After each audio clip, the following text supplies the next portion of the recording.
সকাল সকাল বাবা মেয়ে ম্যাচিং ড্রেস পরে বের হয়ে গেলাম একটা জায়গার উদ্দেশ্যে। সেই জায়গাটা কোথায় সেটা দেখার জন্য পুরো ভিডিওটি আপনাকে দেখতে হবে। So let's go. Hello viewers, আসসালামু আলাইকুম। আমি রাকিব হোসেন চলে আসলাম এনাদের একটা ভিডিও নিয়ে। আর সেই ভিডিওটি হলো সুবর্ণগ্রাম ঘুরতে যাওয়ার ভিডিও। আমরা বাবা মেয়ের সকাল সকাল রেডি হয়ে চলে এসেছিলাম সুবর্ণগ্রাম, আর আমার সাথে ছিল আমার লাভলি ওয়াইফ। সো আমরা ওখানে গিয়ে কী করলাম সেটাই আপনাদেরকে দেখাবো এই পুরো ভিডিওতে। সো দেখতে থাকুন। প্রথমে আমরা টিকিট কেটে ঢুকে গেলাম ভিতরে। আর মূল জায়গায় যাওয়ার জন্য আমাদেরকে প্রথমেই দোতলা পর্যন্ত সিঁড়ি বেয়ে উঠতে হবে। আর সেখানে আমার মেয়ে প্রথমেই সবার আগে চলে যাচ্ছে, অ্যান্ড আমার ওয়াইফ আমার সাথে সাথেই উঠতেছে। আমার মেয়ে তো সেই খুশি, সে একা একা লাফিয়ে চলে যাচ্ছে, এবং আমরা ধীরে ধীরে চলে যাচ্ছি মূল ফটকের দিকে। সো দেখতে থাকুন, আমাদের সাথেই থাকুন, আর সবাই লাইক কমেন্ট শেয়ার করে আমাদের সাপোর্ট করবেন আশা করি। প্রথমেই ভিতরে ঢুকে আমার মেয়ে তার খেলার জায়গা পেয়ে গেল। আর ওখানে গিয়ে তো সে বউ একটা দৌড় দিয়ে ওঠার জন্য চেষ্টা করলো, কিন্তু আমি বললাম যে মা এই দিক দিয়ে উঠে না, ওই দিক দিয়ে উঠে। তারপর সে ওই জায়গা দিয়ে গিয়ে উঠে পড়লো। উঠে সে কোন দিকে যাবে সেটাই সে দিশা করতে পারছে না। তারপর আমি বললাম যে মা ওই দিকে যাও, ওই দিকে তুমি আগে খেলা করো। সে আসলে ওইটা পার হবে সেটা বুঝতে পারতেছিল না, যার কারণে আমাকে ডাকাডাকি করতেছিল। তারপর আমি বললাম যে মা এভাবে না, এভাবে করতে হয়। তারপর আমার মা অবশ্যই পেরে গেছে। সো সবাই আমার মেয়েটার জন্য দোয়া করবেন, অবশ্যই আল্লাহ যেন তাকে নেক হায়াত দান করেন এবং সঠিক বুঝ দান করেন, একজন প্রকৃত মানুষ হিসেবে বড় হতে পারে। এই যে একটা রাইড, এটা দেখে তো আমার মেয়ে সেই খুশি, এবং সে এখানে উঠতে চাচ্ছিল, কিন্তু এটা তো কোনোভাবেই পসিবল না, যেহেতু সে অনেক ছোট। তারপর আমরা চলে গেলাম আসলে নৌকা ভবনের জন্য। আর মেয়ে ওখানে গিয়ে বলতেছে বাবা চলো আমরা নৌকায় উঠবো, বারবার বলতেছিল। তাই আমরা দেরি না করে টিকিট কেটে নৌকায় উঠে পড়লাম। চলো আমাদের ছোট্ট ফ্যামিলি, ছোট্ট একটি সাম্পান বলতে পারি। আমরা আসলে অনেক দিন পর ঘুরতে বের হয়েছি ঈদের ছুটিতে, যেহেতু আমরা আসলে কর্মব্যস্ত ঢাকা শহরে থাকি, ছুটি পাওয়া যায় না, ওরকম সময় বের করতে পারি না। যার কারণে ঈদের সময়টা ছুটি পেয়ে আমরা ঘুরতে বের হয়েছি।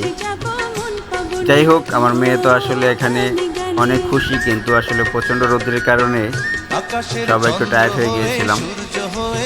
আমার মেয়ে চাচ্ছে এটা চালাতে, আসলে এটা তো কোনোভাবেই সম্ভব না তার পক্ষে, কিন্তু তারপরেও সে বারবার বলছিল বাবা ছাড়ো আমি চালাবো, ছাড়ো আমি চালাবো। এই যে দেখেন, তারপরে আমি এক হাতে ধরে রেখেছিলাম, আর সে তারপর ঘোরানোর চেষ্টা করতেছিল, কিন্তু কোনোভাবে সে পারছিল না। যাই হোক, আমরা আসলে অনেক মজা করছিলাম। এই যে আমার মেয়ে আপনাদেরকে বিজয় চিহ্ন দেখিয়ে দিল, কারণ সে অনেক খুশি, যার কারণে সে আপনাদেরকে বিজয় চিহ্ন দেখিয়ে দিল।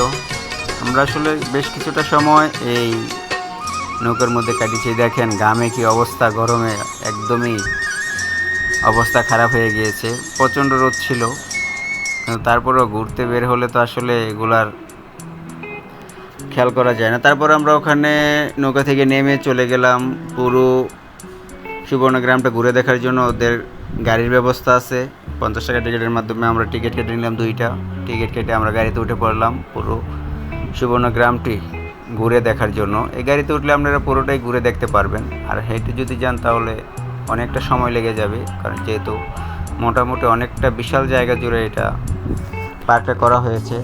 তাই আপনারা যারা যাবেন অবশ্যই হাঁটার এনার্জি নিয়ে যাবেন। আমরা যেহেতু অনেকটা সময় পার করে ফেলেছি, যার কারণে অনেকটাই টায়ার্ড ছিলাম। আর এটা হলো সুইমিং পুলের জায়গা, এখানে সুইমিং পুল আছে, ওখানে গিয়ে আপনারা যারা সুইমিং করতে পারবেন। আমরা আসলে বাড়তি কোনো ড্রেস নিয়ে যাইনি, যার কারণে ওই দিকে আর আমরা মুভ করি নাই। যাই হোক, এই রাস্তাগুলো দিয়ে আপনারা ঘুরতে পারবেন ওদের নিজস্ব কারের মাধ্যমে, যেটা 50 টাকা টিকিটের মাধ্যমে আপনার এখানে উঠতে হবে।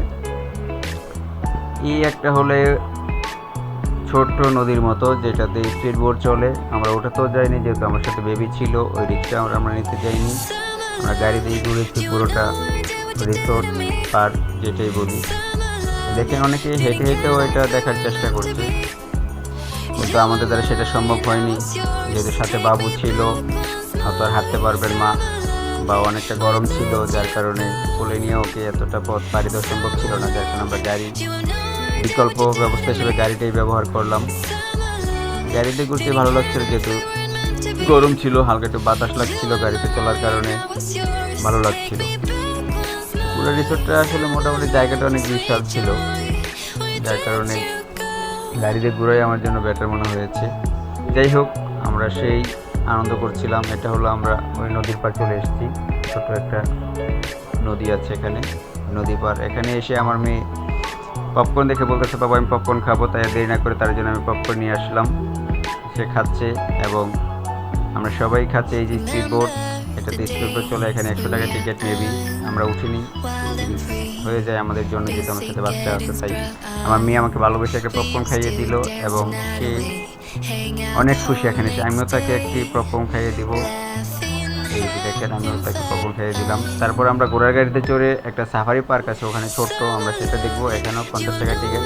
এই যে আমার মহারানী উঠে পড়লো ঘোড়ার গাড়িতে, এখন আমরা ঘোড়ার গাড়িতে চড়ে সাফারি পার্ক দেখবো। এটা নদীর পার দিয়ে ঘুরে ঘুরে দেখায়।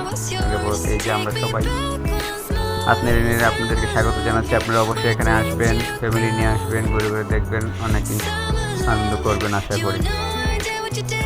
আসলে টাকা পয়সা আসবে যাবে সেটা বিষয় না, বিষয়টা হলো পরিবারের একটু হাসি মুখ, সবাই হাসি খুশি সময় কাটানো, এটাই অনেক।